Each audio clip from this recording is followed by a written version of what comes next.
Чеченские историки Зелимхан Мусаев и Ислам Хатуев в своей книге пишут, горная местность Нашха относится к Галанчожскому району Чечни, и здесь традиционно проживают носители галанчожского диалекта.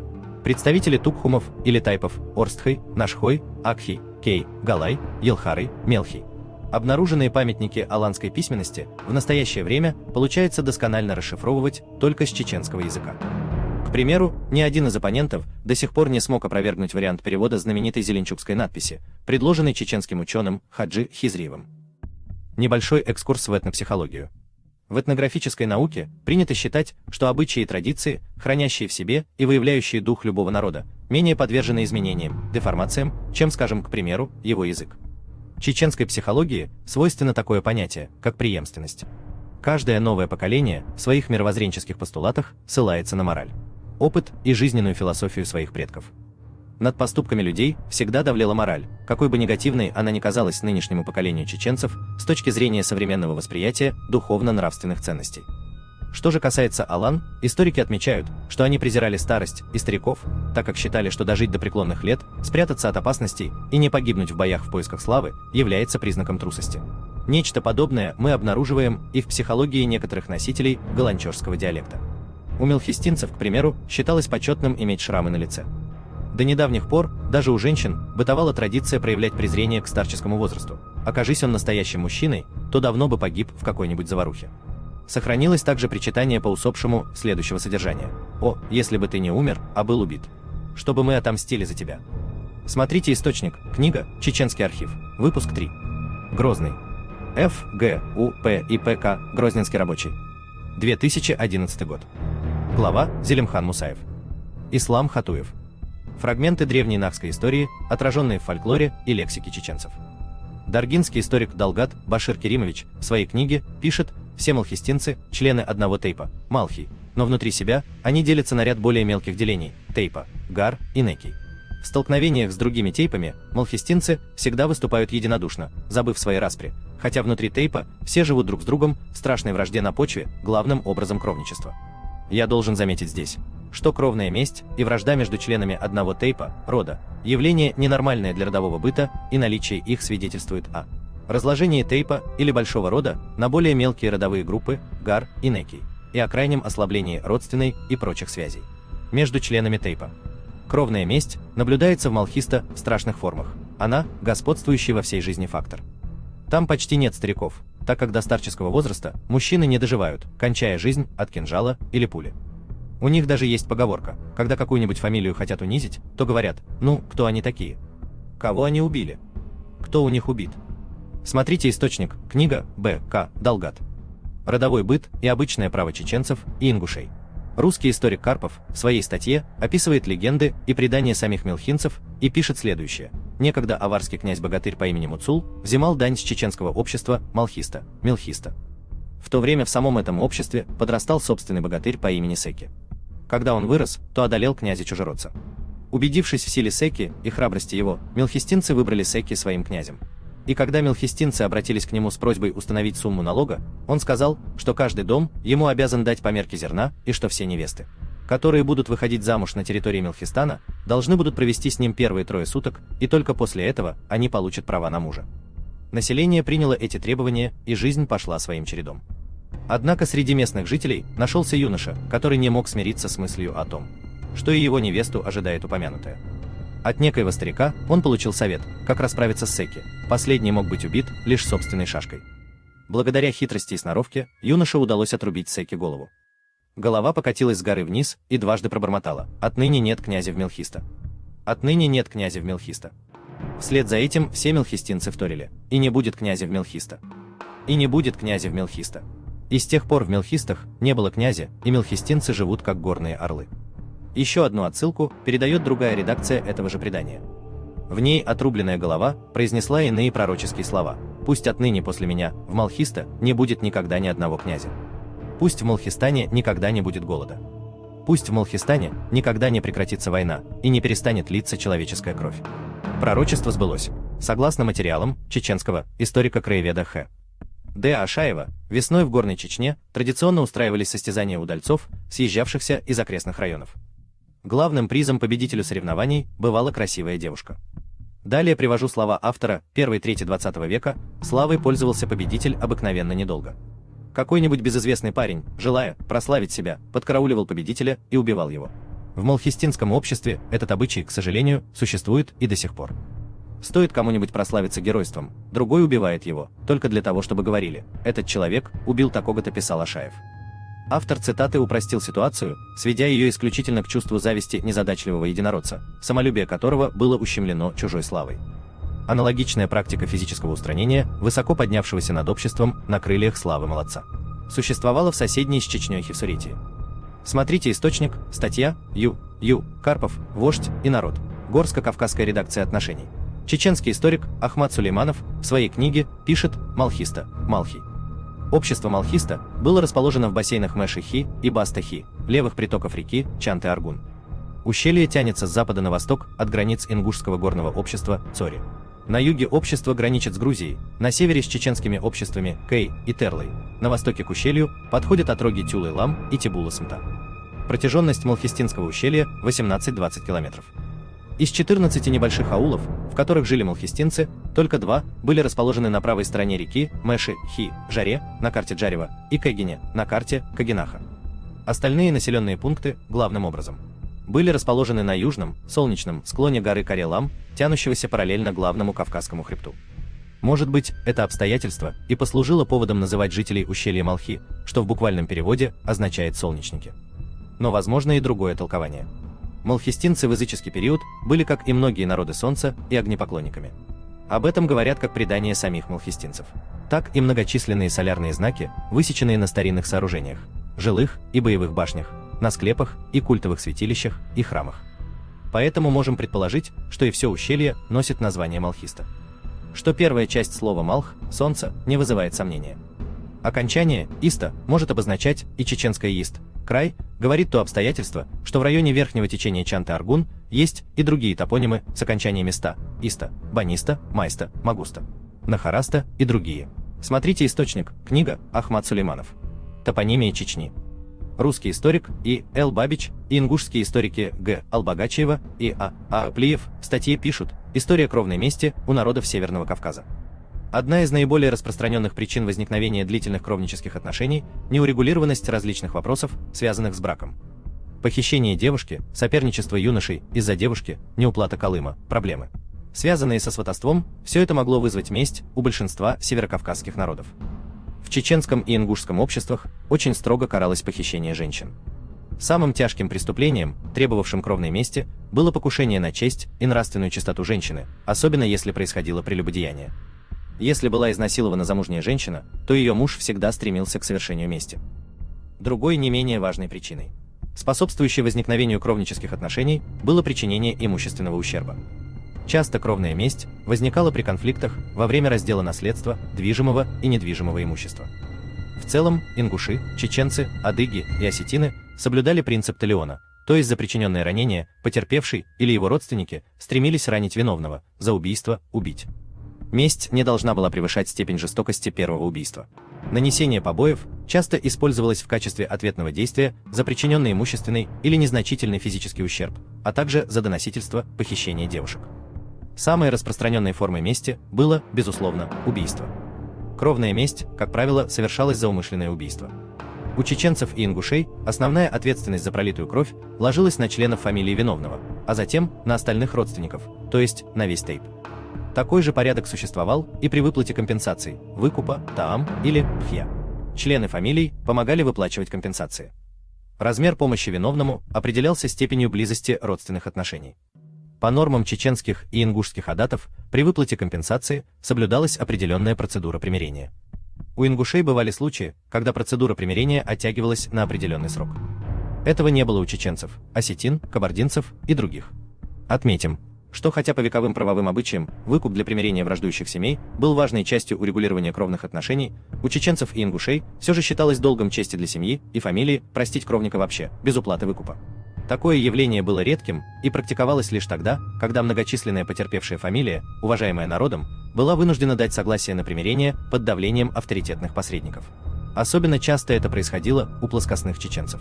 То есть те, кто проживал в плоскостной части Чечни, вообще не брали примиренческие за кровь.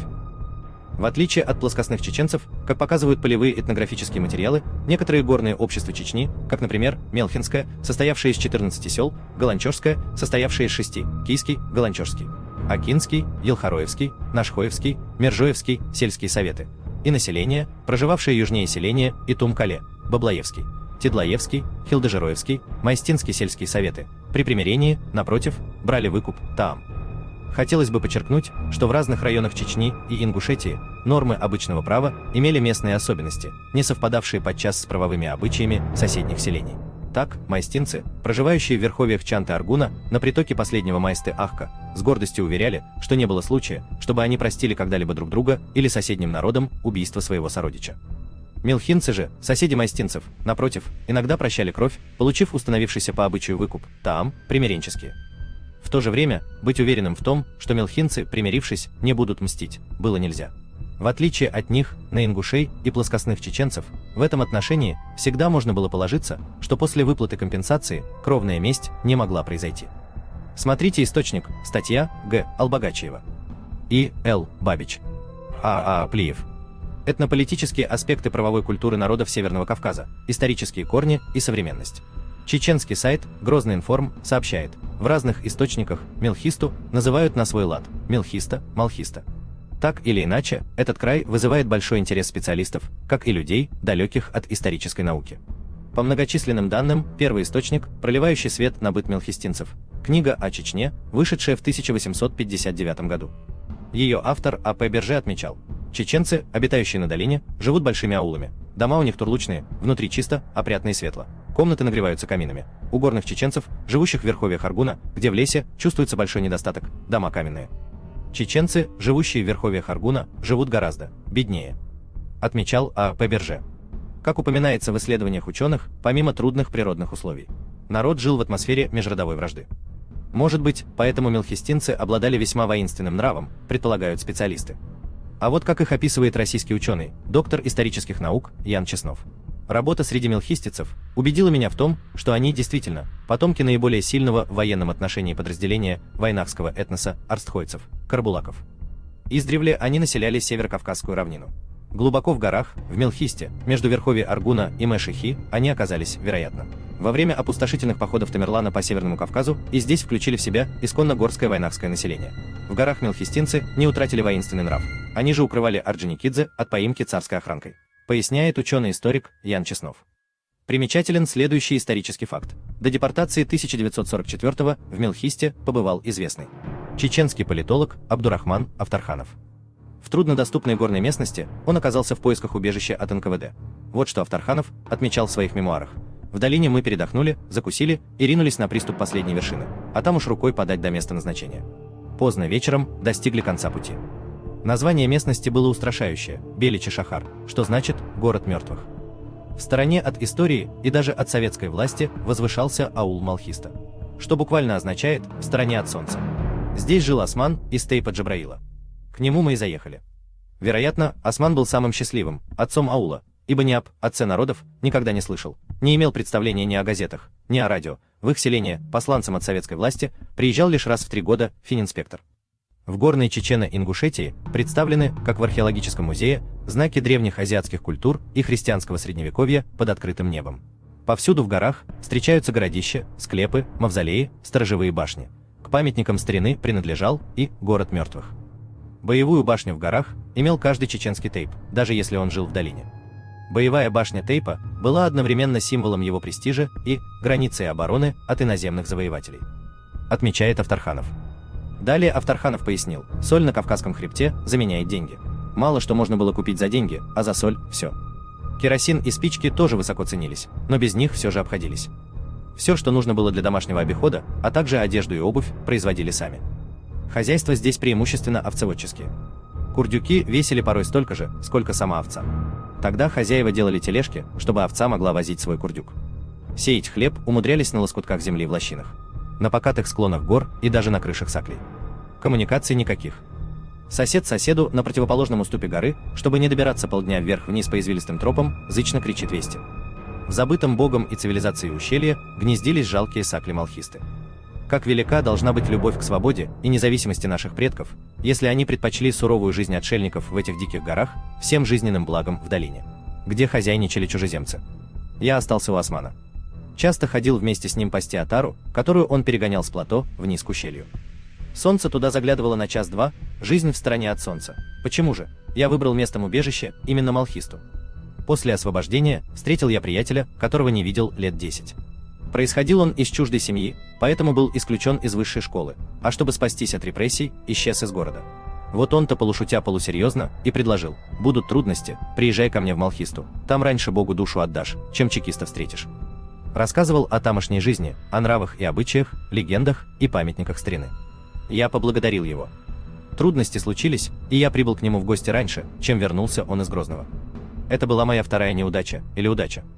Не прошло и 2 недель, как я сказал себе, в этих суровых краях. В этой оторванности от мира может жить только человек, который здесь родился, вырос и никогда не спускался в долину. В Малхисте царил патриархально-родовой строй, но человеку, вкусившему урбанизированной жизни, в таком угрюмом краю выдержать трудно. И я решил, лучше рисковать жизнью, чем прозябать в небытии. Осман, который меня очень хорошо принял, понимающе наблюдал, как я тоскую, и ничуть не удивился, когда я попросил его организовать мое возвращение в Галанчош, пояснял Авторханов. Между тем, первые археологические исследования в Малхисте начались с конца 1950-х. Вот что рассказал по этому поводу в беседе с М.С., известный ученый-археолог, заместитель директора Института гуманитарных исследований Академии наук Ч.Р. Хамид Мамаев. В составе Северо-Кавказской археологической экспедиции работал известный археолог, кавказовед Владимир Иванович Марковин. Он возглавлял так называемый горный отряд, который вел исследования в верховьях Аргунского ущелья. Так вот, Мелхистанский некрополь Марковин исследовал первым из археологов того времени. Уже тогда, в конце 1950-х, все склепы, скажем так, были потревожены. Марковин составил план некрополя, в научных изданиях опубликованы его материалы. Я же впервые увидел Мелхисту в 1984. В боевых, полубоевых и жилых башнях ничего не осталось от деревянных перекрытий. Они выгорали во время войн и иных вооруженных конфликтов. Что касается склепов, в них мы находили железные ножи, украшения, стеклянные бусы, серьги из бронзы и низкопробного серебра. Фрагменты одежды, например, рубах из шерсти и хлопка, овечьих полушубков, черкесок и так далее. Надо сказать, склепы были многоярусными, в них погребали достаточно большое количество умерших. Да, на пространстве площадью 2 на 3 метра могли быть останки от 100 до 200 человек. Это выяснилось в результатах наших исследований тех лет и подсчетов погребенных по костным останкам. Дело в том, что хоронили их там не всех сразу, а в течение столетий 300, а может быть 350 и даже 400 лет. Конечно, и в середине 1980-х склепы производили гораздо большее впечатление, чем то, что осталось от селения Мелхисты. Тем более, что и в советские времена это был безлюдный край, если не считать пастухов, заключил Хамид Мамаев.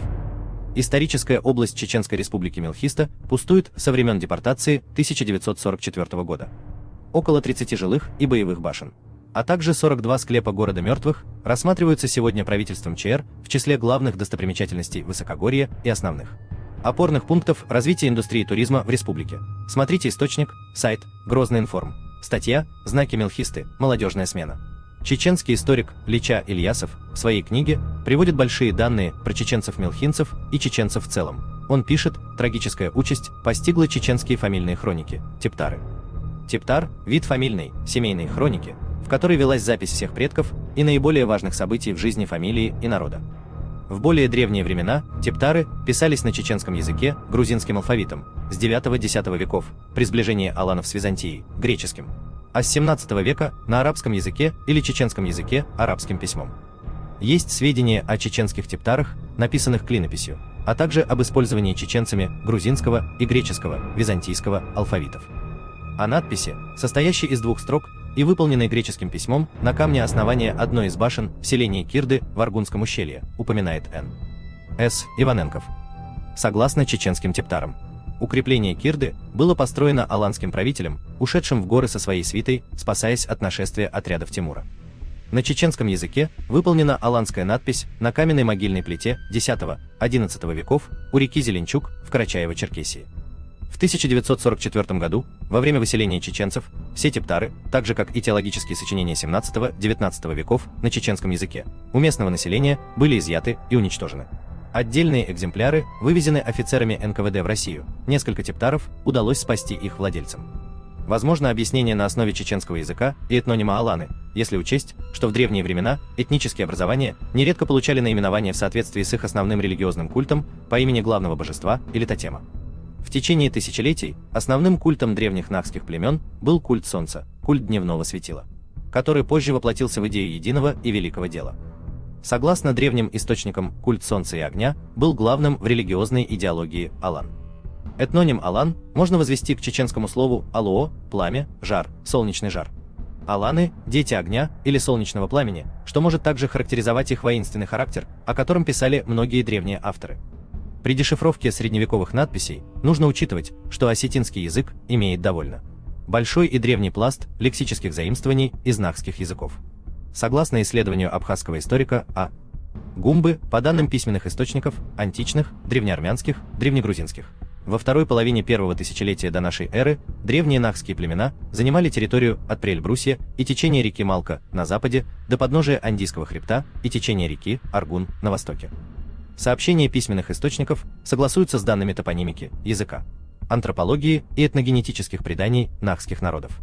Полное совпадение территории расселения древних нахских племен во второй половине первого тысячелетия до нашей эры с ареалом распространения позднекабанской археологической культуры является подтверждением того, что носителями этой культуры были нахи. На основе детального анализа сведений античных историков Лукиана Самосадского и Клавдия Элиана А. Гумба приходит к выводу о том, что во второй половине первого тысячелетия до нашей эры племена, проживавшие в центральных районах Предкавказья, античным авторам были известны под названием Малхи. Наличие топонимических названий с корнем Малх, река Малка, Малкан, Малхал, Малхар, Малгобек, Малхиста в различных областях центрального Предкавказья свидетельствует о широком расселении в центральных районах Северного Кавказа племенных групп Малх. Термин Малх был общенахским этнонимом. В абхазских нардских сказаниях нахские племена выступают под именем Малхус. В фольклоре адыгов и горных грузин нахи Центрального Кавказа выступают сильным и могучим племенем, играющим важную роль в жизни народов региона. По классификации чеченского историка М. Мамакаева в XVI-XVII веках в Чечне сложились 9 тукхумов – Акхи, Малхи, Нахчмахкхай, Терлый, Чантий, Чеберлой, Шарый, Шуотой и Эрштхой. На Северном Кавказе, так же как и в прилегающих районах, человек появился в эпоху палеолита. Население этого времени на Северном Кавказе было очень немногочисленным и использовало в качестве жилищ естественные пещеры. Кроме того, уже в это время древний человек начинает облагораживать пещеры, гроты и скальные навесы, застраивая их завалами из камней. К этому периоду относятся находки археологов в районе высокогорных чеченских селений Хой, Макажой, Казеной. В эпоху неолита в горных районах Кавказа начинается строительство из камня. Пещеры же используются как жилища в массовом порядке вплоть до эпохи бронзы, а по свидетельству Страбона и в первом веке до нашей эры. Неолитические поселения обнаружены археологами возле озера Казеный-Ам на Терском хребте в окрестностях Нальчика. С глубокой древности на территории Кавказа остались следы различных культурных напластований – палеолита, неолита, эпохи бронзы. И несмотря на небольшое количество исследованных поселений древнего периода, они позволяют судить о характере архитектурных и материальных традиций древнейшего аборигенного населения Северного Кавказа. С первого века нашей эры на территории кабанской культуры расселения нахских племен античными авторами упоминаются аланы. Выводы об ираноязычности алан делались не на основе данных топонимики, лингвистики, исторических источников, а исходя из того, что язык осетин, которые без достаточной научной аргументации считались единственными потомками алан, был иранским. Но границы расселения алан, данные топонимики, археологии и антропологии говорят о том, что аланы являлись потомками носителей кабанской культуры, то есть нахами. Уже во II веке нашей эры Алания воспринимается как единая территория, а аланы – как одно из могущественнейших племен Северного Кавказа, в руках которого сосредоточены стратегические пути из Европы в Закавказье. Чеченские башни отличаются большим разнообразием форм отдельных деталей. Это прежде всего может быть подтверждением того, что их строили в разные периоды времени. Наиболее ранние по времени постройки башни имеют сходные черты с башенными сооружениями Карачая, Балкарии, Северной Осетии. Это говорит о том, что в определенный период времени эти районы относились к единому ареалу материальной культуры. С развитием на территории расселения нахских племен кабанской археологической культуры начинается строительство так называемых циклопических построек, жилищ и прочих строений из громадных каменных глыб. Развалины циклопических построек сохранились в разных районах Чечни, в селениях Никарой, Баулой, Цыча, Ахк, Хаскали, Орсой. На рубеже нашей эры нахи, живущие на равнине, в различных исторических источниках уже называются аланами. Со II века Алания упоминается как единое образование, оказывающее значительное влияние на соседние страны и народы. К VII-IX векам границы аланского государства простирались от Дагестана до Кубани. Фортификационное строительство на его территории достигает в это время наивысшего развития. Арабские источники IX-X веков пишут о многочисленных городах и крепостях Алан. По всей вероятности, это было связано с тем, что в этот период начинается создание великой сигнальной системы, которая объединяла все селения и города нахов Алан. Чеченские жилые башни по основным параметрам не отличаются от ингушских и осетинских, но значительно превосходят их по размерам и количеству этажей. Жилые башни были распространены в горных районах Чечни, Ингушетии и Северной Осетии. В меньшем количестве они встречаются в Кабардино-Балкарии и Карачаево-Черкесии. Кроме того, жилые башни в качестве жилищ были характерны для северных районов Грузии, граничащих с Чечней, Хевсуретии, Тушетии и западнее для Мтиулети, Хэви и Сванетии. Башенами, то есть состоящими из одних боевых и жилых башен, были почти все селения в горной Чечне к западу от реки Шаро-Аргун. В Шароэ, Майсте, Мелхисте, Терлой-Мохке, Нашхе, Аки, в ущелье Тазбиче, Аргунском ущелье, в ущелье реки Фортанга. В работе многих авторов утверждается мысль о том, что различные фортификационные сооружения в горной Чечне были порождением родового строя, являясь собственностью рода или тейпа. Народные предания и исторические источники связывают строительство замков и крепостей с именами местных феодалов. Так, например, крепость в селении Кызеней, согласно фольклорным материалам, была построена правителем Чеберлоя Алдамгези, присланным сюда из Нашха Мехк-Кхелом. Строительство жилых и сторожевых башен, а также цитаделей начинается еще в аланскую эпоху, особенно в IX-XI веках. А возведение замков и башенных комплексов приходится на XV-XVI век, когда территорию Чечни покинули сначала монголо-татары, а затем и отряды Тимура. Это было время социально-экономического возрождения Чечни после гибельных для нахских народов набегов кочевников. Нашествие монголов в XIII веке привело к утрате могущества Алании, государства, основным этносом которого были нахи, предки современных чеченцев. Именно походы Тимура привели к значительной перекройке карты Северного Кавказа. Нахские племена, населявшие западные и центральные районы Кавказа, были вытеснены из районов тысячелетнего проживания или окончательно ассимилированы ираноязычными и тюркоязычными племенами. Следует заметить, что тюркизация западных нахов, Алан, началась еще в X-XI веках, и при появлении монголо-татар на Северном Кавказе среди алан северо-западного Кавказа уже присутствовал определенный тюркский элемент. Окончательная иранизация нахов Центрального Кавказа завершилась только в XV веке. Особую роль в этом процессе сыграли ираноязычные гарнизоны Тимура, разместившиеся у ключевых горных проходов Центрального Кавказа. Древний нахский субстрат Центрального Кавказа сохранил и материальную культуру, и антропологический тип, но утратил свой язык. Подобные процессы не являются единичными и присущими только данному региону. Например, в римских провинциях, причем не только в ближайших к Италии, но и в таких отдаленных, как Дакия, местное население утрачивало свой язык под влиянием римских гарнизонов и начинало говорить на латинском. Но на заимствованный язык метрополии накладывались особенности местных наречий, что привело впоследствии к образованию новых, так называемых романских языков. Поэтому можно говорить об определенном единстве материальной культуры нахов и осетин, которая существовала вплоть до XIV-XV веков, то есть до времени полной ассимиляции нахского субстрата ираноязычными элементами. И это единство получило конкретное проявление именно в древних архитектурных формах. В горах Чечни существуют два крупнейших на Кавказе некрополя – Васеркел в Майсте и Цайбхеда в Мелхисте. В каждом из них насчитывается более полусотни каменных склепов. Кроме того, небольшие группы склепов, а также одиночные погребальные сооружения сохранились на территории почти всей горной Чечни, от ущелья Фортанги на западе до течения реки Шаро-Аргун на востоке. В восточных районах Чечни, Ичкерия, Чеберлой подобных сооружений не сохранилось, но существует множество надмогильных склепообразных памятников, являющихся реликтами древней склеповой погребальной культуры. Петроглифы – магические знаки на башенных постройках и склепах. Широко распространены по всей горной зоне Чечни. Ранее считалось, что они встречаются главным образом в восточных районах, пограничных с Дагестаном. На самом деле их немало на башнях и в Аргунском ущелье, и западнее, в Нашхе и окрестностях озера Галанчош. Ученые считали, что петроглифы возникли в эпоху активного строительства башен и склепов, то есть в XI-XVI веках. Но самые последние исследования показали, что они гораздо древнее и имеют сходство со знаками, нанесенными на керамику и металлические изделия племен кабанской культуры начала первого тысячелетия до нашей эры. Среди кабанских знаков встречаются почти в аналогичном виде и лабиринт, и двойные спирали, и солярные знаки различного вида. В том числе свастика с закругленными и прямоугольными концами, человеческая ладонь, змеевидные изображения, фигуры людей и животных.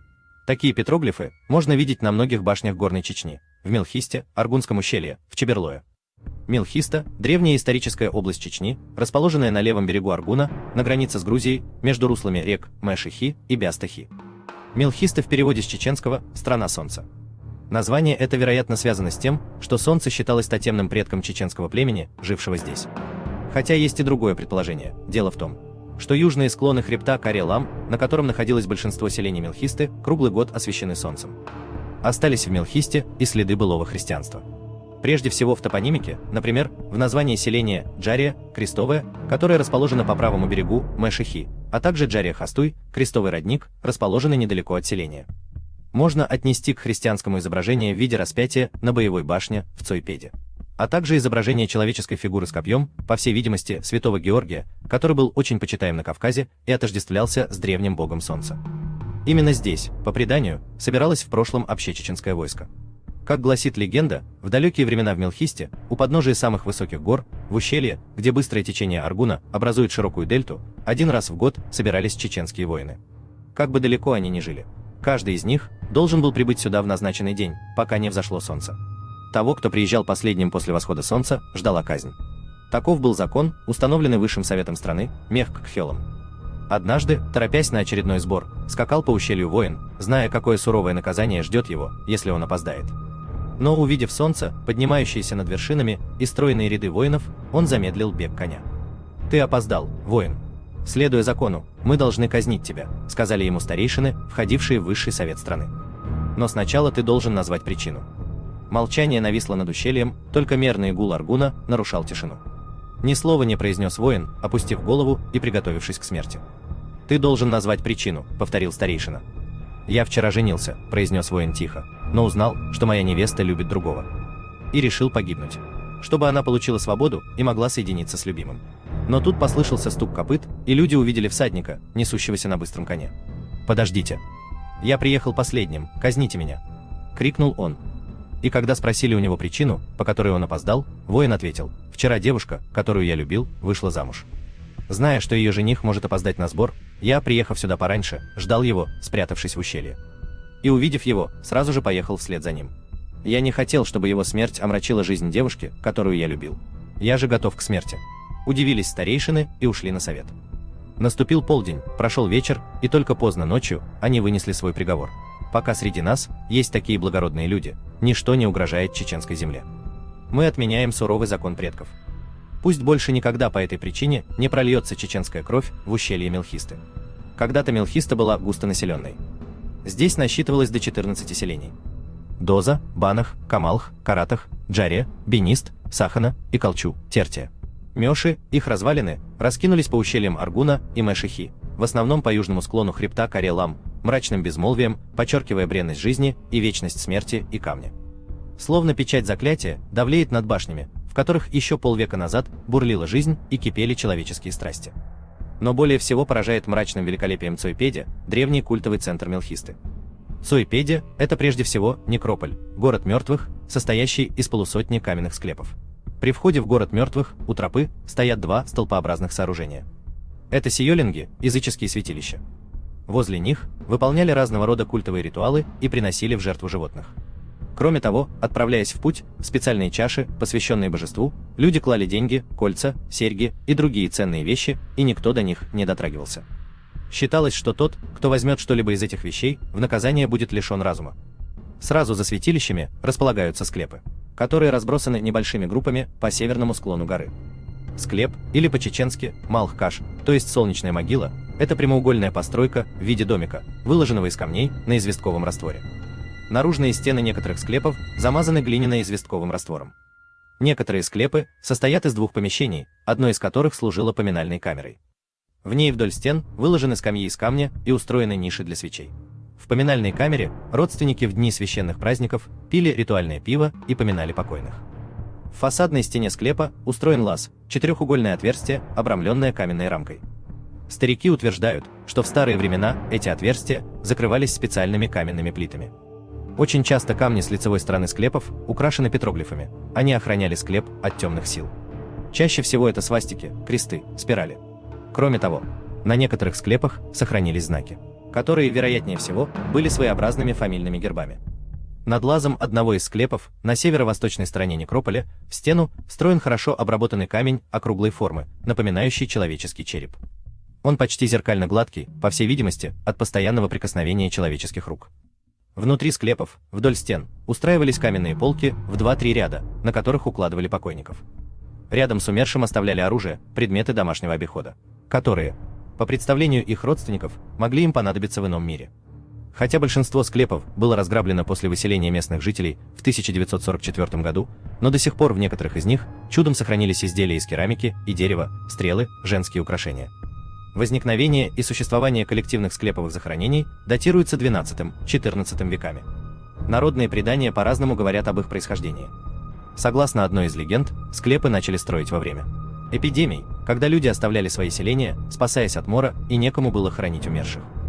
Больные сами приходили в склепы и умирали на каменных полках. Сведения о страшной эпидемии в Мелхисте сохранились в легенде об Уннанё и мелхинцах. Уннана, богиня болезней, посетила празднество, посвященное богине плодородия Тушоле. Но во время ритуального шествия она посчитала, что молящиеся оскорбили ее своим невниманием и наслала на них заразные болезни. Над склепами возвышается боевая башня. Она снабжена множеством бойниц, а у самого верха – машикулями. На камне башни нанесены петроглифы, магические знаки, которые должны были оберегать башню и воинов от врага. К югу от города мертвых находилось прежде селение Цойпедя, отделенное от некрополя прочной каменной стеной, примыкающей к башне. Это было большое по масштабам горной Чечни селение. Как говорят старики, в Цойпеде из одних только ворот выезжало 60 воинов на одинаково серых конях. Оно было очень хорошо укреплено.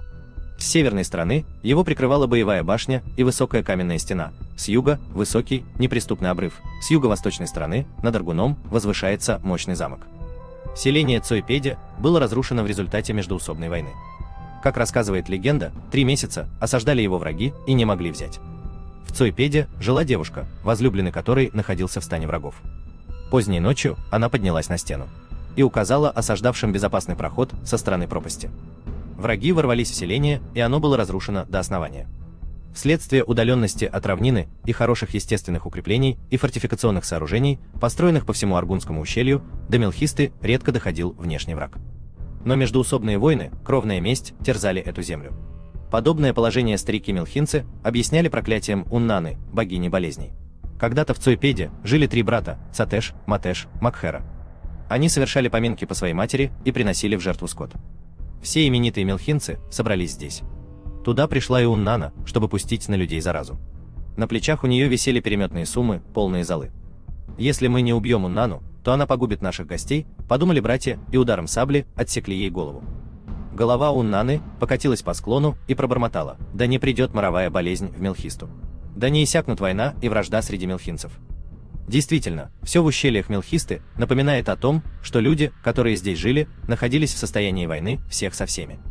К востоку от селения Коротах лежат селения Камалх, Банах, на левом берегу Аргуна и Доза, на правом.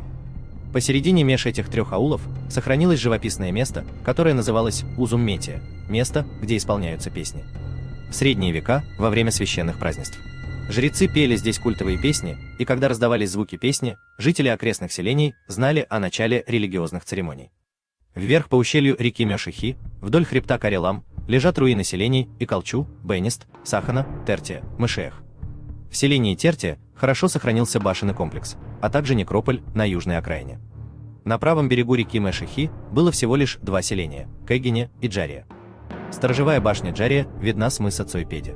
Она нависает над пропастью на высокой, обрывистой скале. В работах этнографов, археологов Мелхиста, как правило, характеризуется как мрачный и угрюмый край. На самом деле ущелья Мелхисты очень красивы в любое время года.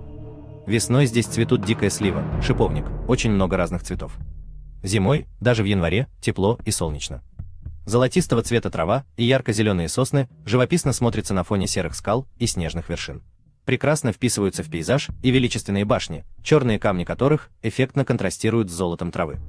Вплоть до 1944 года почти вся Мелхиста была заселена, имелась даже школа-интернат в селении Сахана.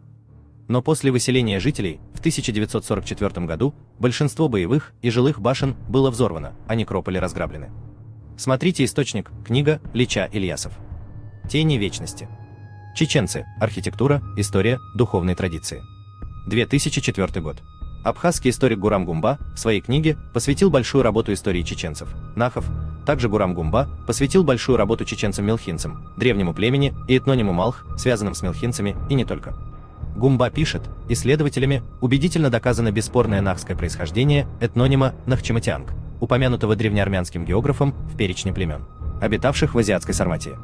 По единодушному мнению ученых, этноним Нахчематианг состоит из двух компонентов – нахча и мат, с прибавлением свойственного древнеармянскому языку окончания множественного числа – янг. Нахча представляет собой самоназвание нахского народа чеченцев – Нахчуо, Нахчуо, причем в ашхарацуйце отражена его первоначальная форма – Нахча, Нахчуо.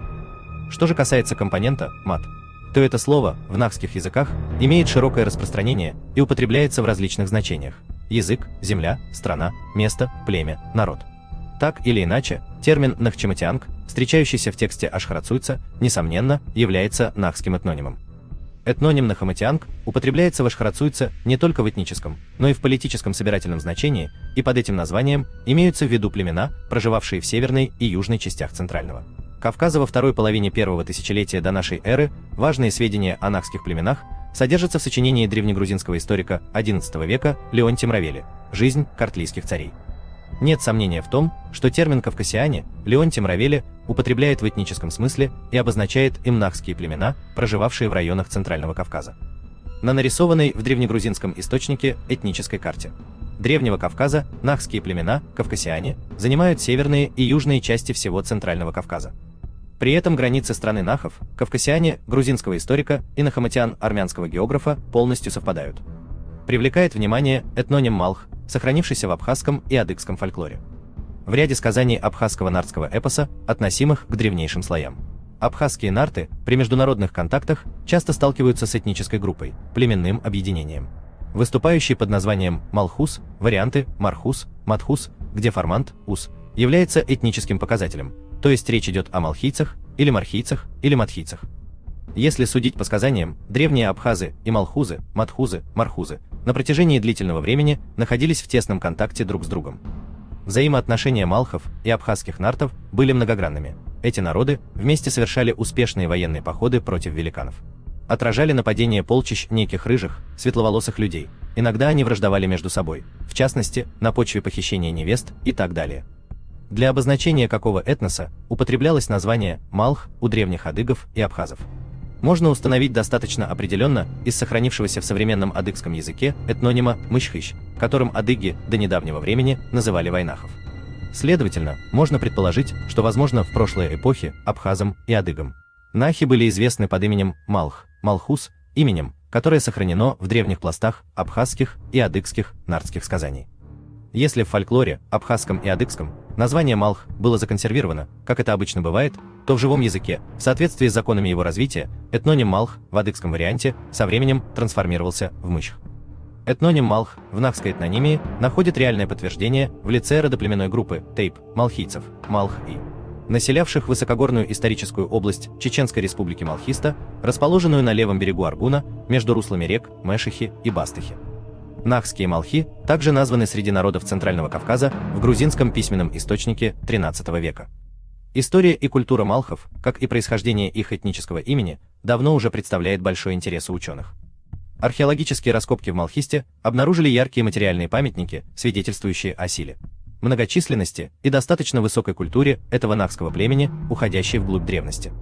В ущельях рек Мэшихи и Бастыхи сохранились обломки множества древних сооружений, боевых и жилых башен, некрополей. Поражает своим великолепием древний культовый центр Малхисты Цоинпхьеди.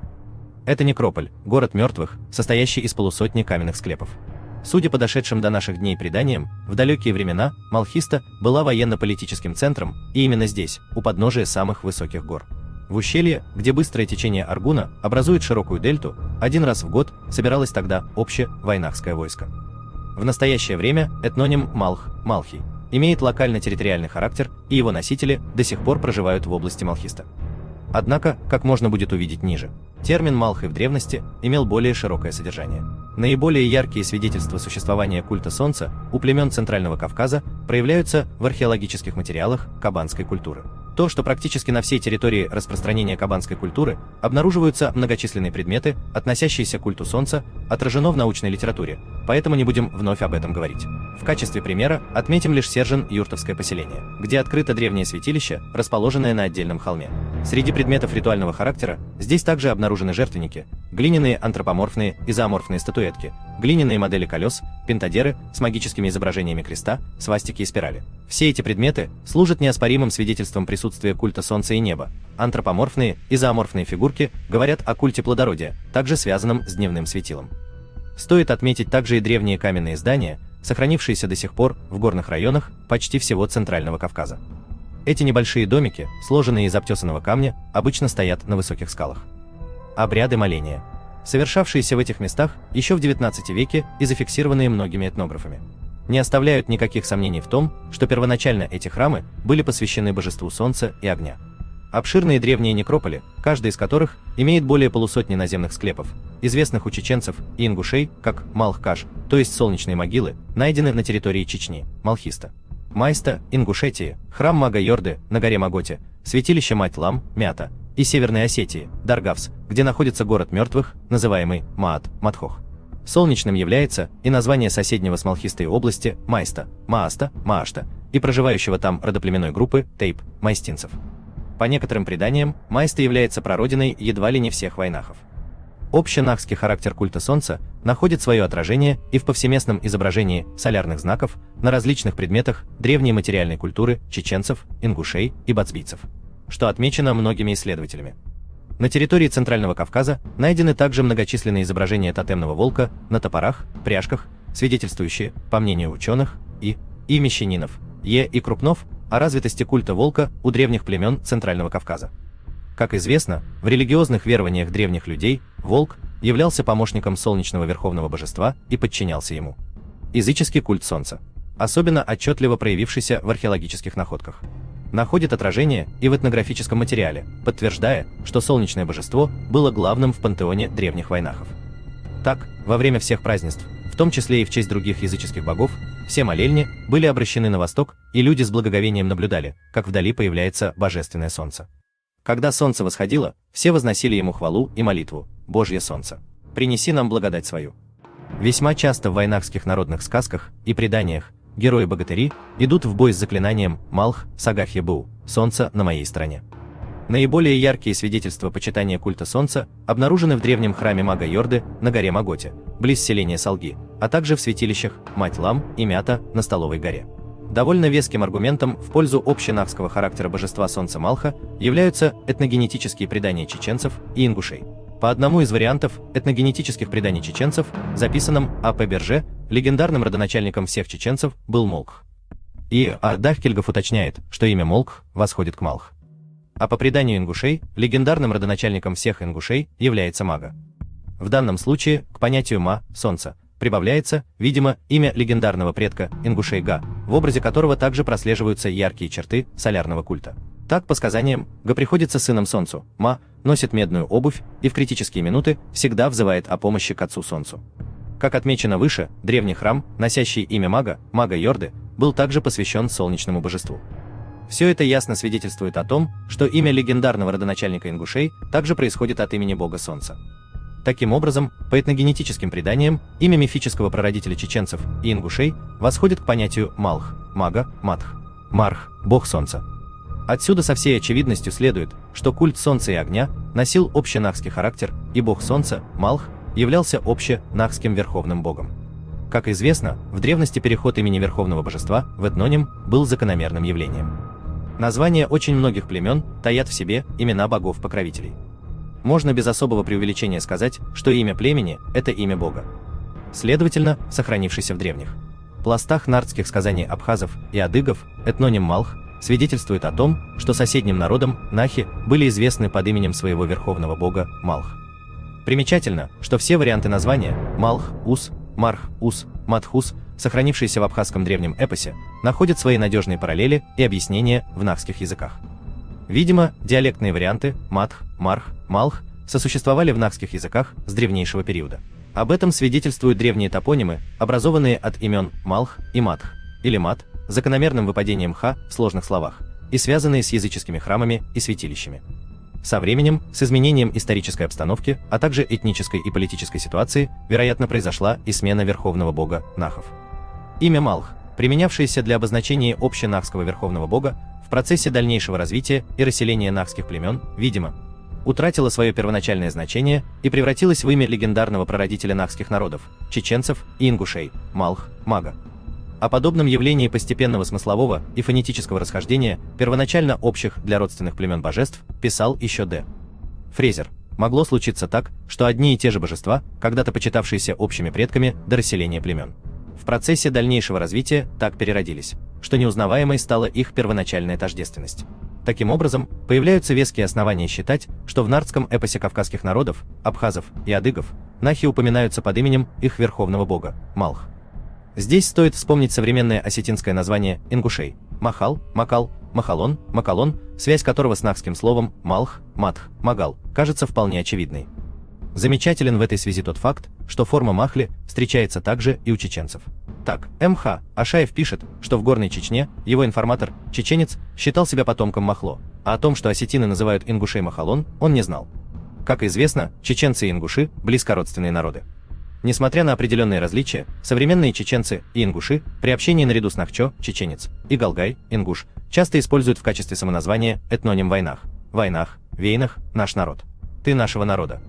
Очевидно, что имя верховного божества нахов, Малх, Махал, употреблявшееся у ираноязычных осетин в собирательном значении, как общее наименование древних вайнахов, впоследствии перешло в название одного из вайнахских народов, живших по соседству с осетинами, ингушей, а позднее и в название реки, на берегу которой проживали махалоны-ингуши. Примечательно, что в осетинском фольклоре, как и в адыгском, имя Малх, Малхсак, сохранилось в основном неизмененном виде, в то время как в живом языке трансформировалось в Махал, Махал-он. Здесь же следует отметить тот примечательный факт, что хевсуры, тушины и пшавы называли свою землю Самзёа, предполагая, что она является царством солнца, страной солнечников. В слове Самзёа, где «мзе» означает солнце, компонент «эса» в Бардавилидзе рассматривает как грузинский префикс принадлежности. Однако не исключено, что в данном случае элемент «эса» – это вайнахское слово, означающее земля, страна, слово, которое в вайнахских языках обычно и образует топонимы, сочетаясь главным образом с названием местностей и божеств. Такое объяснение, кажется, более соответствует значению слова «самзе» – страна, земля, солнечников или страна, поклонников солнца.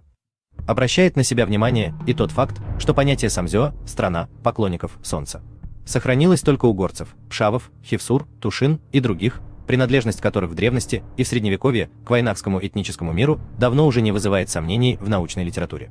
В то время как среди населения остальной части современной Восточной Грузии это понятие не встречается. Таким образом, в абхазских, адыгских и осетинских, нардских сказаниях сохранен древний общенахский этноним Малхи, являющийся производным от имени общенахского верховного бога Малх. В качестве этнонима название Малх сохранилось и поныне в имени ингушей Махалон и нахского тейпа Малхи. На первый взгляд может показаться, что предлагаемая интерпретация языческого пантеона и этногенетических преданий чеченцев и ингушей входит в противоречие с тем, что верховным богом в языческом пантеоне чеченцев и ингушей является Диела, Дяла, Дала. Однако на самом деле здесь нет никаких противоречий. Как известно, у многих древних народов на протяжении их истории менялись верховные божества. Происходило это по самым разным причинам, чаще всего политического характера. В результате объединения племен, которое могло происходить как путем межплеменных войн за главенство, так и мирно, перед лицом внешнего врага, божество племени, возглавившего такой союз, становилось верховным богом. Так, по мнению И.Ю. Алероева, в древневайнахском пантеоне верховными богами в разные периоды были Дяла, Тха, Су. Из-за отсутствия соответствующих источников информации трудно с точностью указать, в какие именно периоды древней истории нахов, божества, Малх, Матх и Дяла являлись верховными богами. По мнению Р. И. Сефербекова, Дяла был верховным богом единой северокавказской этнической общности эпохи древности. Однако бог Дяла присутствует в пантеоне божеств нахских и дагестанских народов, в то время как у абхазов и адыгов он неизвестен. Можно, конечно, предположить, что у последних с течением времени имя божества Дяла могло быть утеряно. Но более вероятным представляется, что Дяла был верховным божеством в период нахско-дагестанской этноязыковой общности. Появление Малх, Матх, Марх в качестве верховного бога нахов относится, вероятно, к периоду распада нахско-дагестанской общности на нахскую и дагестанскую, произошедшему в конце 3-го, начале 2-го тысячелетия до нашей эры. Формирование нахской этнической общности неизбежно требовало замены старого верховного бога на нового, который соответствовал бы сложившимся новым историческим условиям. Таким божеством, явившимся верховным богом нахов во 2-м и 1-м тысячелетии до нашей эры, следует, скорее всего, считать Малх, Матх, бог солнца. Сказанное, безусловно, не исключает существование божества по имени Диела, Дяла, параллельно с верховным богом Малхом и почитание его в качестве локально-племенного. Позднее, вероятно, в раннесредневековый период, на смену Малху в качестве верховного бога, по-видимому, выдвигается Диела, Дяла. К сожалению, нет прямых доказательств, подтверждающих вышеизложенную гипотезу, но я не стал бы выносить ее, если бы не было для этого определенных оснований. Прежде всего, на факт функционирования божества Малх в качестве общенахского верховного бога на ранних этапах истории указывает то, что имя Малх, Матх, Марх сохранилось в архаичных пластах нарского эпоса кавказских народов, абхазов и адыгов. Разумеется, в сказаниях отражен тот период, когда Малх, бог солнца, являлся верховным божеством древних вайнахов. Представляет интерес предание балкарцев, записанное М.К. Абаевым, о том, что первыми поселился на территории Балкарии, Дегории, род Малхар, затем с севера пришел Месак и лишь после него предок балкарцев, Басиат. Интересно, что в предании отражены 3 этапа заселения данной территории: в начале Малхар, затем Месак и позднее Басиат. Каким бы невероятным это ни казалось, на первый взгляд, думается, здесь можно усмотреть этапы заселения данной территории различными племенами. Малхар – первоначальные насельники нахские малхи, малхузы, Месак – ираноязычные племена, Басиат – тюркские племена. При этом нельзя, конечно, представлять эти процессы таким образом, что с приходом новых людей старое население якобы уходило из этих мест или и вовсе исчезало. На самом деле на Кавказе пришлые и коренные жители почти всегда проживали по соседству, по ущельям. В связи с этим чрезвычайно интересным кажутся свидетельства кабардинских феодалов, записанные в 1743 году об особом, не похожем на тюркский, адыгский и осетинский языке малкарцев, проживавших в верховьях Черека. Малкар лежит на вершинах реки Черека, а он и народ имеют малых своих владельцев, а язык у них особливый, они же употребляют и татарский язык, Кокиев Г. А склеповые сооружения Горной Осетии. Владикавказ, 1938 год. Безусловно, я далек от мысли данное свидетельство трактовать как доказательство проживания в позднем Средневековье в этих местах представителей древних малхов, малхузов. Однако довольно сложно с уверенностью утверждать и обратное. Ясность в этот вопрос можно будет внести лишь после специального исследования. На территории исторической Двалетии, современная Южная Осетия, до настоящего времени сохранены ряд древних святилищ, в названии которых отчетливо выделяется имя общенахского божества Малх, трансформированное в осетинском языке в Макхал, Макал, Махал. К ним относятся, например, святилища Макхал, Габыры, расположенные рядом с селениями Кабет, Масагуат, Кос, Катанта, Нанита и другие. Как видно, подчеркнутая из древних эпических сказаний абхазов, адыгов и осетин информация о местах проживания нахских малхов, малхузов, махалов, предположительно в 1-м тысячелетии до нашей эры, практически полностью совпадает с данными о территориях расселения нахских племен того же периода, содержащимися в древнеармянском, Нахаматианы, и древнегрузинском, Кавкасиане источниках. Такое удивительное совпадение, как во времени, так и в пространстве, сведения разных источников о расселении нахских племен в районах Центрального Кавказа в 1-м тысячелетии до нашей эры вынуждает изучать эти сведения с пристальным вниманием и относиться к ним с доверием. Античные авторы оставили нам довольно много этнонимов, связанных с народами Кавказа. Однако греко-римские авторы имели весьма смутные представления об этногеографии Кавказа. Поэтому, учитывая, что в античной литературе тот или иной этноним мог быть изменен до неузнаваемости или же переосмыслен на основе греческой этимологии, нельзя, конечно, ожидать от авторов греко-римского мира точности при фиксации этнических наименований кавказских племен и осведомленности в вопросах местонахождения носителей этих наименований. И тем не менее большинство сохраненных античными авторами кавказских этнонимов имеют параллели в названиях современных народов Кавказа и надежную этимологию. Однако, большая часть из них трудно объяснима, а некоторые вовсе неизвестны в современной кавказской этнической номенклатуре. Будучи введенными в научный оборот, эти этнонимы вызывают оживленные дискуссии. Одним из таких этнонимов, с трудом поддающихся конкретной локализации и этнической идентификации, является загадочный этноним Махли, упоминаемый при описании Кавказа античными авторами Лукианом Самосадским и Клавдием Элианом. По Лукиану, по своей значимости на Кавказе и близлежащих регионах, Махли приравнены к скифам, сарматам, колхам и Боспорскому царству. И уже сам этот факт подчеркивает общеизвестность и значимость данного народа, а также отражает существовавшую традицию достаточно четкого этнического отграничения махлиев от других народов. Для нас важно подчеркнуть факт присутствия в сочинении Лукиана, наряду со скифами, сарматами, колхами и другими народами, махлов.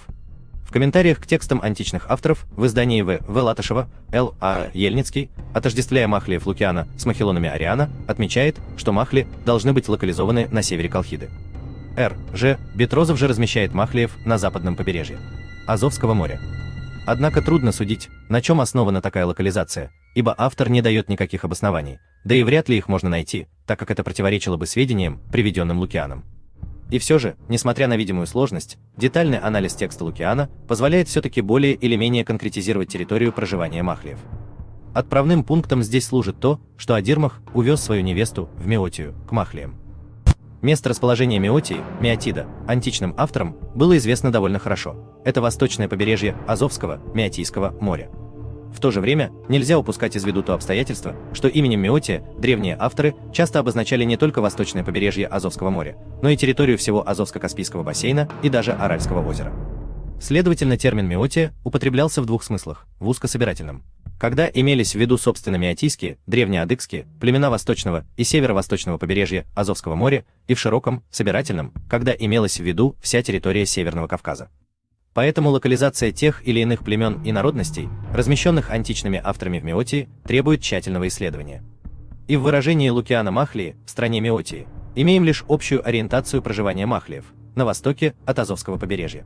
О махлиях на Северном Кавказе упоминает и другой античный автор Клавдий Элиан.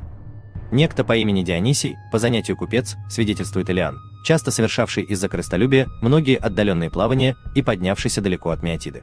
Купил там колхидскую девушку, которую похитили махлии, одно из тамошних варварских племен.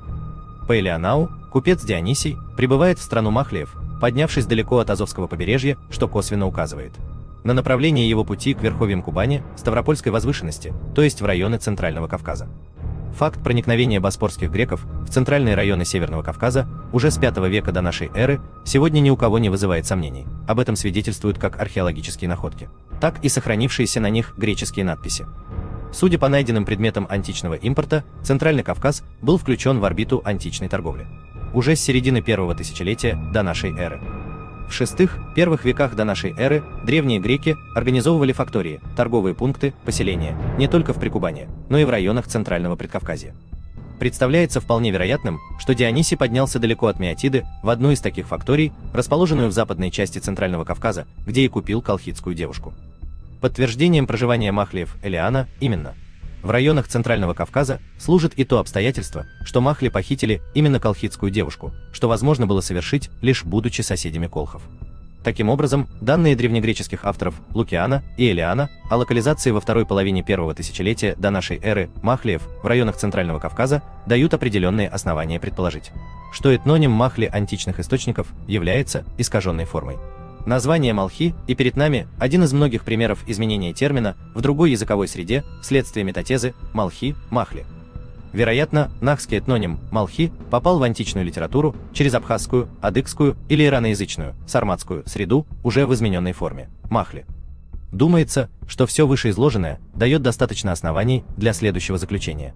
В первом тысячелетии до нашей эры абхазам, адыгам и ираноязычным племенам нахи были известны под названием Малхи, Малх-Ус, Матх-Ус, Марх-Ус или Махли, по имени верховного бога Нахов, Малх, бог солнца. Через абхазские или адыгские или ираноязычные племена это имя было известно и античным авторам в форме Махли, Малхи. Здесь следует обратить внимание на два важных момента. Во-первых, по тем данным, которые мы имеем и на основании которых можем делать выводы, территория, занимаемая Малхами, Махлами, фактически совпадает с местами локализации нахаматиан армянского географа, рукопись Ашхрацуйц, и Кавкасиан Леонтий Мравели, рукопись Картлис Цхаврева. Во-вторых, существование общенахского верховного бога, Малх, в его развитой форме, относится к середине и второй половине первого тысячелетия до нашей эры. Таким образом, по данным письменных источников, античных, армянских и грузинских, в первом тысячелетии до нашей эры нахские племена проживали на всей территории Центрального Кавказа, включая южную и северную части главного Кавказского хребта, от верховья рек Кубань и Ингури на западе до подножья Андийского хребта и верховья реки Алазани на востоке.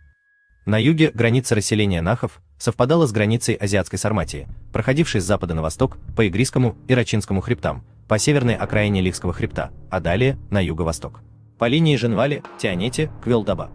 Довольно сложно определить северные пределы, но, видимо, они доходили до степных районов Предкавказья. Безусловно, отмеченные границы проживания нахских племен не были фиксированными и зависели от изменчивой военно-политической обстановки. К тому же речь, разумеется, идет только об основных географических ориентирах, в целом принятых в современной науке. В первом тысячелетии до нашей эры вайнахи были известны соседям под различными именами. Древние абхазы, адыги и ираноязычные племена называли этот народ Малхи, Махли, по имени его верховного бога, а в античной литературе это наименование трансформировалось в Махли.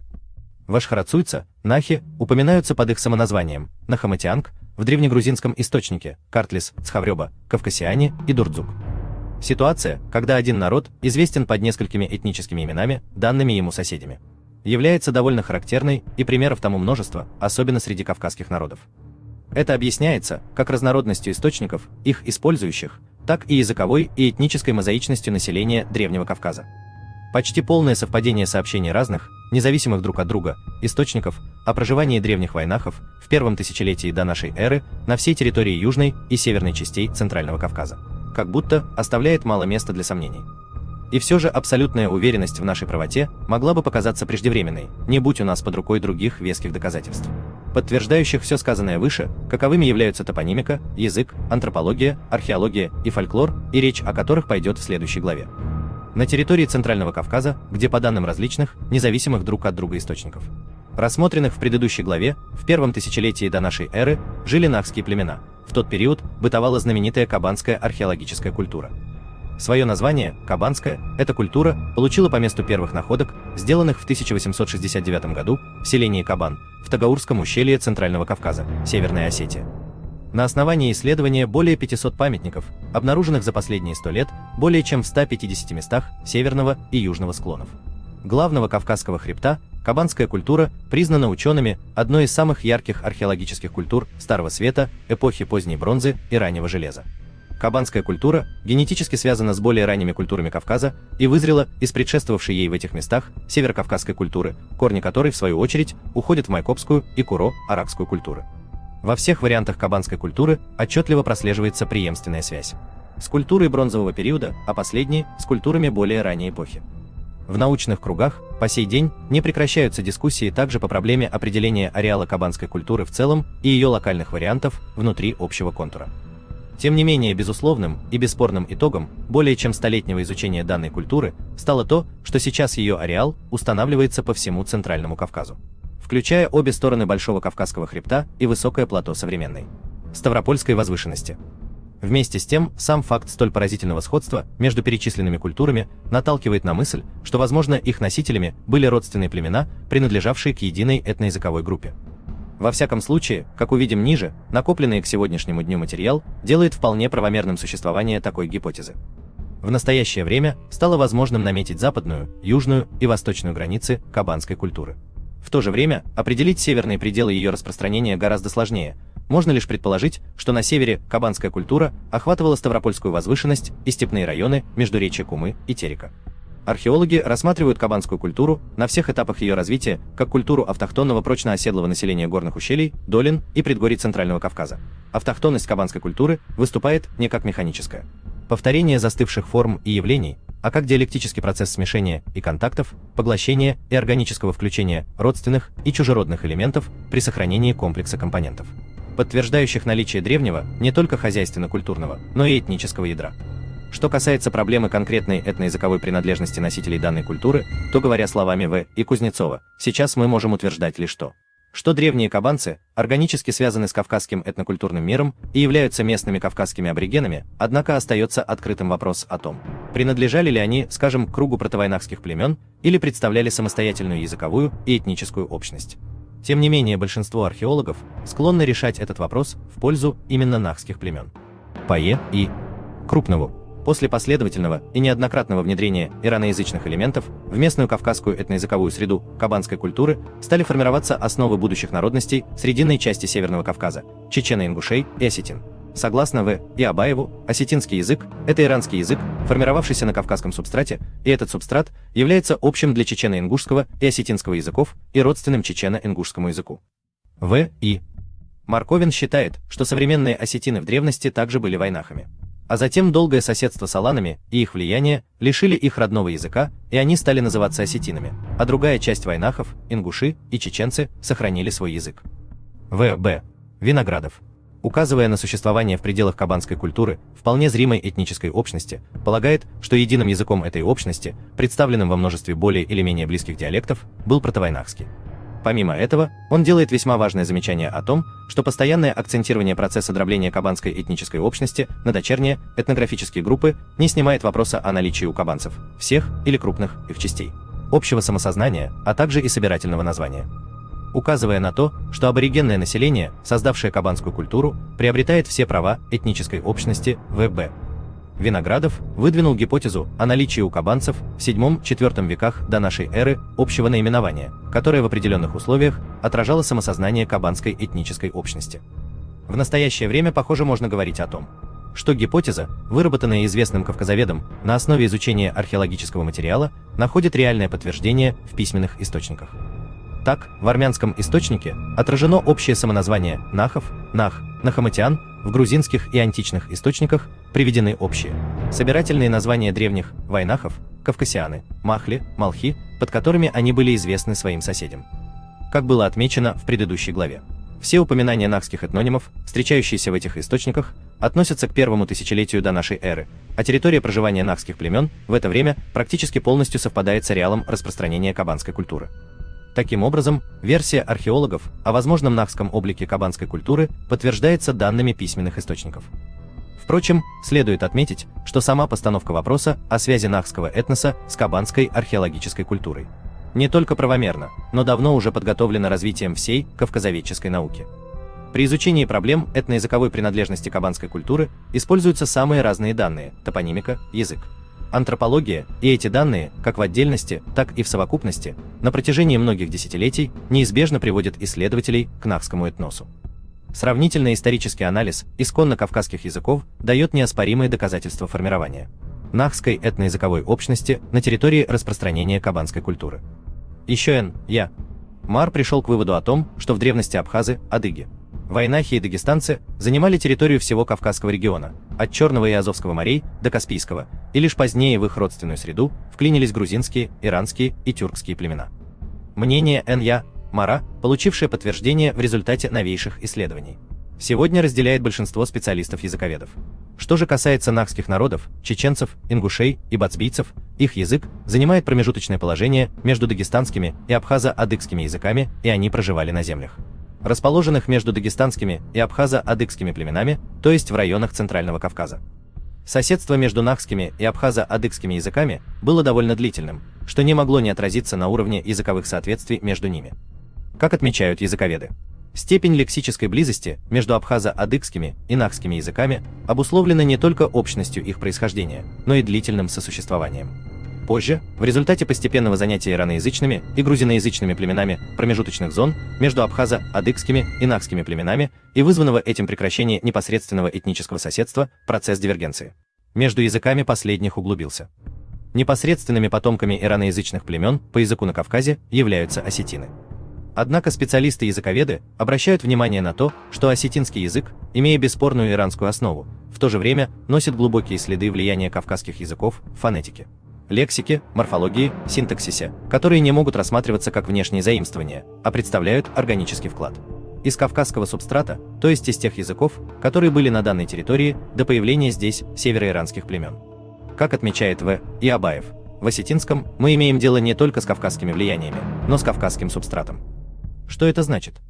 Это значит, что в формировании осетинской этноязыковой культуры кавказский элемент участвовал не только как фактор внешний, чужеродный, но также как фактор внутренний, органический, как подпочвенный слой, на который сверху наложился слой иранский. Кроме того, и Абаев особо подчеркивает, что касается позднейших культурных влияний и взаимодействия осетин с соседними кавказскими народами, грузинами, кабардинцами и другими, то их мы, конечно, не должны смешивать с проблемой субстрата.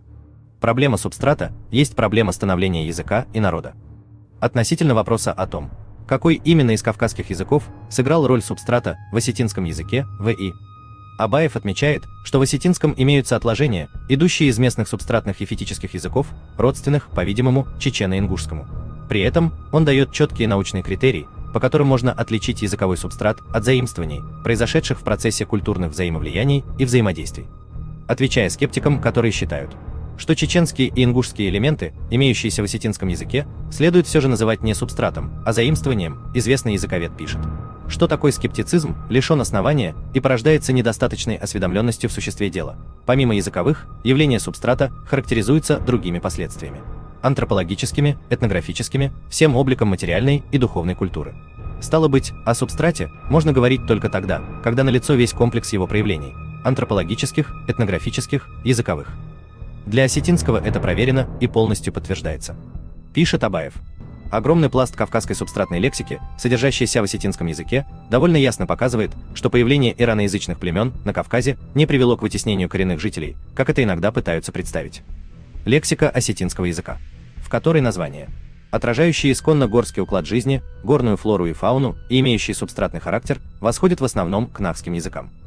Этот факт, вне всякого сомнения, свидетельствует, во-первых, о том, что в районах Центрального Кавказа пришедшие ираноязычные племена встретили именно нахские племена. Во-вторых, пришлое и автохтонное население долгое время проживали совместно, вследствие чего имел место длительный период двуязычия, в течение которого часть нахского населения, переходя на иранский язык, продолжала одновременно пользоваться старым языком и, говоря на новом языке, использовала нормы произношения родного языка, перенося из него в иранский, осетинский множество слов. Как известно, наличие языкового субстрата предполагает наличие субстрата этнического. Именно присутствие всех проявлений субстрата – антропологических, этнографических и языковых – в комплексе, а также поразительное сходство материальной и духовной культуры ираноязычных осетин с культурой нахских народов, чеченцев и ингушей дало основание для заключения о том, что современные осетины в древности также были вайнахами. А затем долгое соседство с аланами и их влияние лишили их родного языка, и они стали называться осетинами, а другая часть вайнахов, ингуши и чеченцы сохранили свой язык. То есть, перед нами хорошо известный из истории пример. Когда население определенной территории, оставаясь биологическими потомками ее более ранних обитателей, усваивает язык немногочисленных пришельцев и превращается в народ иной языковой принадлежности. Причины перехода части нахского населения на иранский язык могли быть различными, но основная причина кроется скорее в легкости и доступности иранского языка по сравнению с богатыми горловыми звуками нахского языка. Антропологическое изучение народов Кавказа насчитывает более 100 лет. За это время в фундаментальных работах В. Бунака, Г. Ф. Дебеца, М. Г. Абдушалишвили, А. Г. Гаджиева, П. Алексеева, М. Герасимова, К. Х. Бесликоевой и других были достаточно основательно исследованы этапы формирования антропологических типов на Кавказе, их генетические взаимоотношения и преемственность. Результаты этих исследований сегодня широко используются при разработке вопросов этногенеза кавказских народов. Нахи, чеченцы, ингуши и бацбийцы, ираноязычные осетины, тюркоязычные карачаевцы и балкарцы, грузиноязычные горные этнографические группы современной Грузии, сваны Метийского и Метехского районов, хивсуры, махевцы, пшавы, тушины, мтиульцы и гудамакары, а также аварцы, андийцы и дедойцы Дагестана обнаруживают специфическое сходство в антропологических признаках, что свидетельствует об общности их происхождения и об их принадлежности к единому, особому антропологическому типу, названному учеными Кавкасионским. Генетическое толкование антропологических взаимоотношений между перечисленными группами населения привело исследователей к мнению о едином, общем, широко распространенном субстрате становления и формирования означенных групп.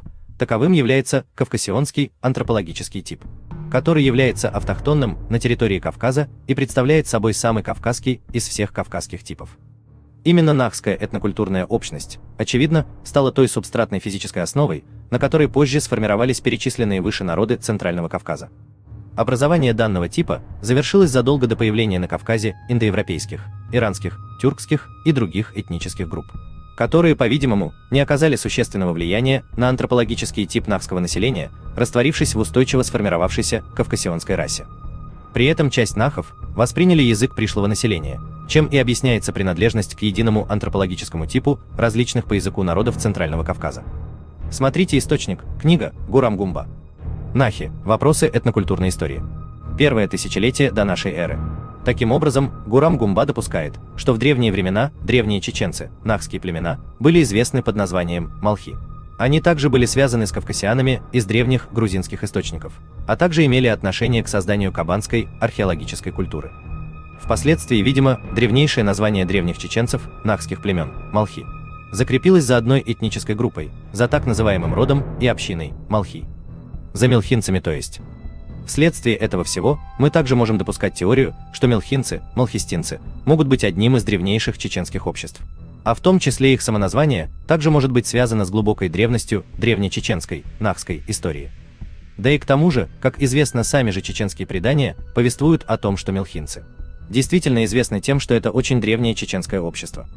Также известно, что у мелхинцев в древности были широко распространены вражда и кровная месть, а в том числе они частенько то крепко дружили, то вели сражения со своими соседями-грузинами. Известно и то, что мелхинцы в прошлом были обширно расселены, проживали не только в Малхиста, ихние хутора были замечены даже возле Каспийского моря, в историческом чеченском Ауховском районе, который на сегодня находится в составе Дагестана. Такие есть чеченские предания. Сами же мелхинцы также повествуют обо всем этом, а также у них есть предание, что они были хорошо связаны с известными в истории воинственными и искусными в тактике ведения войны аланами. Но, впрочем, это и не удивительно, так как известно из исследований этого вопроса общей исторической наукой, что аланское государство на Кавказе включало разные народы – чеченцев, осетин, балкарцев, карачаевцев, ингушей и других. Но, однако, нельзя не замечать и тот факт, а также интерес и в том, что некоторые предания мелхинцев гласят о каких-то особых связях с кавказскими аланами в прошлом.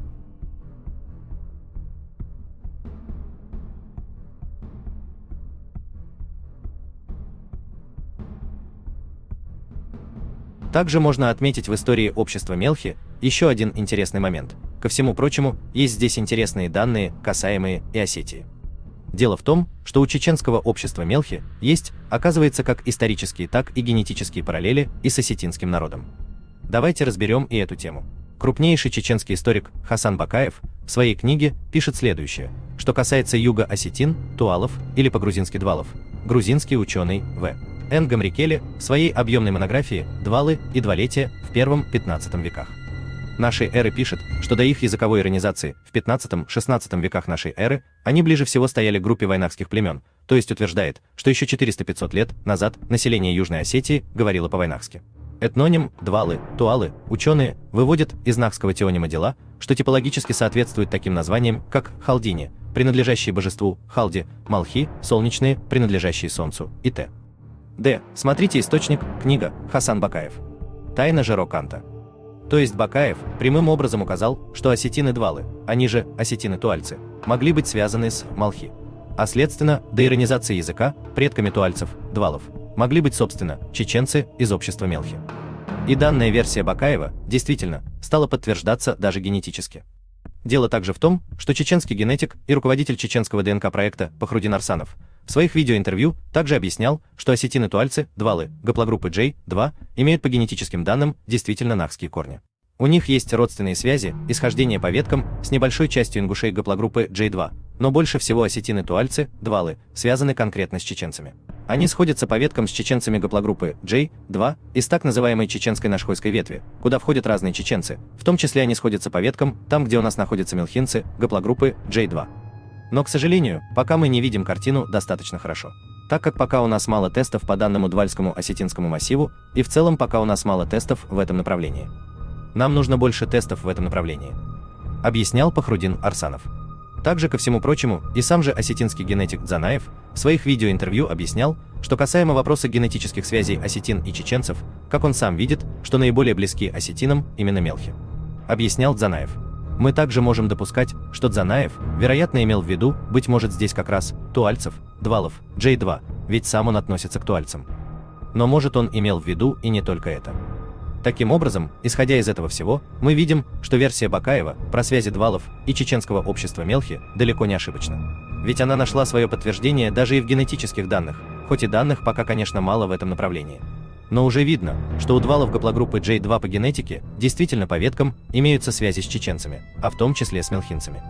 Также следует здесь добавить еще один интересный момент. Дело в том, что те же осетины-туальцы считаются с осетинами-алагирцами одним обществом. К примеру, русский историк Волкова пишет, что туальцы, туалак, зовут себя так от названия своей области обитания Туалта. Туалта находилась в Алагирском ущелье. По мнению алагирцев, иронцы-алагирцы зовут себя Туалак по имени местности Туалта.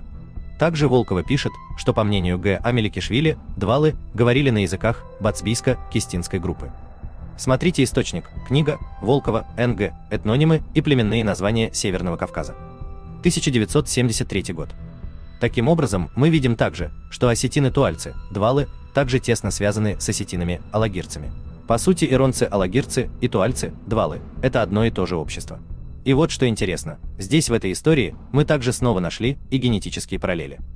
Дело в том, что в одной старой работе 2004 года, в разработке которой принимали участие разные генетики, в том числе известный грузинский генетик Насидзе и другие, можно наблюдать среди тех же алагирцев, ордонцев, большую концентрацию той же самой гаплогруппы J2. В целом там на странице 4 видно, что гаплогруппа J2 у алагирцев-ордонцев достигает примерно 45%. У южных осетин гаплогруппа J2 достигает примерно 35%. У дегорцев гаплогруппа J2 достигает примерно 8%. Вот такие есть интересные данные в этой статье. Возможно допустить также здесь то, что касаемо в данной статье отмеченных южных осетин гаплогруппы J2, то это вероятно имеются в виду здесь как раз те самые туальцы, двалы. Что же касается алагирцев-ордонцев, которые, как пишет Волкова, с теми же туальцами, двалами, фактически одно и то же общество, то естественно здесь становится очевидно, что и собственно помимо туальцев, те же алагирцы, ордонцы, гаплогруппы J2 также имеют генетические связи с чеченцами и в частности с мелхинцами. В целом, в этом всем, из этого всего видно, что в среде и в массиве осетин-туальцев, двалов, а также в среде и в массиве осетин-алагирцев, ордонцев, явно есть чеченское генетическое влияние, в частности связанное и с чеченцами-мелхинцами. Также в данной статье 2004 года на странице 12 в разделе «Распределение 50 популяций, проанализированных на наличие гаплогрупп Y, S, N, P, S» и структура 10 групп, определенная самова, образцы с одинаковым символом принадлежат к одной группе. Можно наблюдать генетическую близость ордонцев, дегорцев и чеченцев. Смотрите источник, статья I. Насидзе и Y. S. Лин Ди Квинг, I. Дапанлауп, R. Кордекс, S. Ричков, O. Номова, O. Схакова, N. Саравзадеган, G. A. Надери, S. Эсгай, S. Сардес, D. D. Фархат, T. Саркижин, C. Асадов, A. Керимов, and M. Стоункин. Mitochondrial DNA and Y Chromosome Variation in the Caucasus. 2004. Вот такие есть данные. То есть, мы явно можем наблюдать, что среди осетин-туальцев и среди алагирцев-ордонцев явно есть хорошее чеченское генетическое влияние, в том числе среди них всех есть и генетическое влияние чеченского общества Мелхи. Потому что, как мы уже объясняли, у туальцев, двалов, гаплогруппы J2 хоть и данных пока, конечно, мало в этом направлении, но уже видно, что у двалов гаплогруппы J2 по генетике действительно по веткам имеются связи с чеченцами, а в том числе с мелхинцами, а те же алагирцы-ордонцы, у которых также обнаружен большой процент гаплогруппы J2, с туальцами одно и то же общество. В тот же момент, касаемо чечено-осетинских связей в целом, можно также дополнить, что, к примеру, крупнейший русский ученый-антрополог В. Алексеев писал, можно указать на антропологическую общность картвельских, нахских и авара-андо-дидойских народов Кавказа. В эту общность можно включить, правда, еще и ираноязычных осетин и тюркоязычных балкарцев и карачаевцев. Вероятен переход их предков на иранскую и тюркскую речь на сравнительно позднем этапе их этногенеза. В предгорных и горных районах центральной части Кавказского хребта проживают народы, морфологически весьма сходные и обнаруживающие своеобразный комплекс антропологических признаков, получивший наименование кавкасионского по грузинскому наименованию Кавказа Кавкасионе. Этот комплекс признаков охватывает не только народы, говорящие на картвельских, дагестанских и нахских языках. К нему относятся и осетины, говорящие на одном из иранских языков, балкарцы и карачаевцы, говорящие по-тюркски. В носителях кавкасионского комплекса антропологических признаков можно видеть потомков древнейшего населения, заселившего территорию Кавказа еще в эпоху палеолита. Смотрите источник, книга В.П. Алексеев. Историческая антропология и этногенез. А чеченский историк и лингвист Хаджи Хизриев в книге своей пишет, в осетинском языке сохранились все гортанные звуки чеченского языка, что еще раз подтверждает кавказское происхождение осетин и чеченский субстрат осетинского языка. Антропологический материал также доказывает, что осетины, балкарцы и карачаевцы такие же чистые кавказионы, как и чеченцы. Смотрите источник, книга Хаджи Хизриев. К вопросу о чеченцах в древности и средневековье. Ну и так далее. Кстати, можно и то добавить, что, как уже отмечал абхазский историк Гурам Гумба, осетинский историк и лингвист В. Абаев писал также про осетинский язык. Что в нем прослеживаются корни чечено-ингушского субстрата, да, это заключение Абаева, подметил Гумба. Но стоит дополнить здесь и то, что Абаев также писал, что данный субстрат более близок именно чеченскому языку, особенно в дегорском диалекте. Смотрите источник, книга В. И. Абаев. Осетино-войнахские лексические параллели. Дегорцы, кстати, соседи тех же алагирцев-ордонцев, массив которых явно по генетике имеет связи с чеченцами и в частности с чеченским обществом Мелхи. И почему-то именно у соседей алагирцев-ордонцев, у дегорцев, Абаев отмечает большое влияние чеченского языка, интересный тоже момент. Помимо всего прочего, надо также добавить, что если обратить внимание, башни и склепы того же Алагирского ущелья вообще не особо сильно отличаются от тех же склепов и башен, например, опять же в той же исторической чеченской области Малхиста. Не следует здесь обходить стороной и тот факт, что, как мы уже объясняли, осетинский генетик Дзанаев в своих видеоинтервью объяснял, что касаемо связей осетин и чеченцев, он видит, что наиболее близки осетинам именно мелхинцы. Объяснял Дзанаев. Мы также можем допускать, что Дзанаев, вероятно, имел в виду, быть может здесь как раз, туальцев, двалов, J2, ведь сам он относится к туальцам. Но может он имел в виду и не только это. В том числе надо добавить, что туалец Дзанаев относится к известному осетинскому роду потомков Хетага, а сами же осетины также говорят, что потомки рода Хетага проживали преимущественно опять же в Алагирском ущелье Осетии, а также в Нарской котловине. И здесь мы снова, из этого всего получается, можем наблюдать след чеченского общества Мелхи в Алагирском ущелье. Можно, наверное, к этому всему также заодно добавить, что по осетинским преданиям также известно, что и осетины-кударцы связаны с двалами, так как по преданиям кударцы ведут свое происхождение от туальцев, двалов. Таким образом, можно допускать, что скорее всего и в массиве кударцев также есть чеченское генетическое влияние. И в частности мелхинское. Что же касается в целом генетики по Кавказу, то чеченский генетик Хусейн Чакаев также объяснял, что вне зависимости от разновидности гаплогрупп, по сути все кавказцы близки друг к другу, и они группируются рядом между собой и находятся далеко от других народов. Также Чакаев объяснял интересный момент касаемо осетин. По его мнению, доминирующая гаплогруппа Г2 у осетинского народа имеет молодые ветви. А это говорит о том, что это может быть дрейф генов, то есть гаплогруппа Г2 могла быть пришлой и вытеснить предыдущие, которые были у осетин до этого. К примеру, в народ попадает пришлая группа людей, растворяется в этом народе, но передает чужую гаплогруппу, которая заменяет предыдущие, это называется дрейф генов. Для Кавказа и замкнутых популяций это обычное явление, объяснял Чакаев. То есть можно из этих данных допускать также и то, что, возможно, в древности у осетинского народа доминировала другая гаплогруппа. Не гаплогруппа Г2, как сейчас видно в осетинском ДНК-проекте, а может у осетинского народа доминировала как раз гаплогруппа J2. Такое тоже могло быть. Но, впрочем, гаплогруппа J2 в осетинском ДНК-проекте и сейчас не слабо представлена, она там на втором месте по численности, ее тоже, то есть, немало. Ну и так далее в общем. Остальные интересные исследования по чечено-осетинским параллелям покажут картину лучше.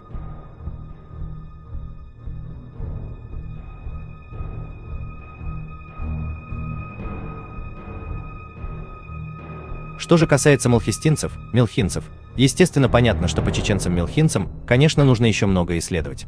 ДНК-тестов по мелхинцам также на сегодня крайне мало, фактически мизерный процент, нужно еще много данных и исследований.